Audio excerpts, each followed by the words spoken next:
বস, মনে করেন আপনি খুব মনোযোগ দিয়ে অফিসে একটা কাজ করতেছেন, তো এই মুহূর্তে কে একজন এসে আপনার এই মুখে আঙুল দিয়ে খোঁচাখুচি শুরু করে দিচ্ছে, তাহলে আপনার কেমন লাগবে?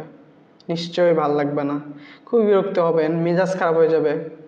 তাইলে এই আপনি যখন কোনো একটা ডিজাইনারের ডেস্কে যান, যায় এই যে লোগোগুলা এখান থেকে ওখানে, ওখান থেকে ওখানে সরাও, এটা বড় হয়েছে না ছোট হয়েছে, এটা করার নামে পিসির মনিটরে কেন আঙুল মারেন?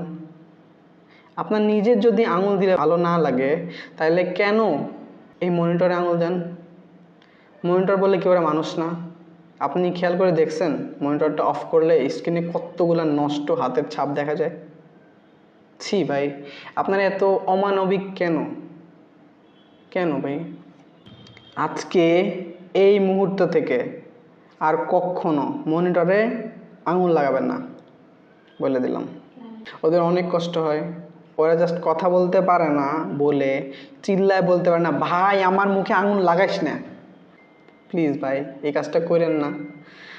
আর এই ডিজাইনার ভাই শুনেন, এই আপনার অফিসের যে বস বা যে বড় ভাই বা যিনি এই যে আপনার সাথে এগুলো করে, আপনার সাথে না, আপনার এই পিসির মনিটরে আঙুল মারে, ওনাদেরকে মেনশন করান অথবা শেয়ার করান, আর বলেন ভাই প্লিজ এই কাজটা করেন না।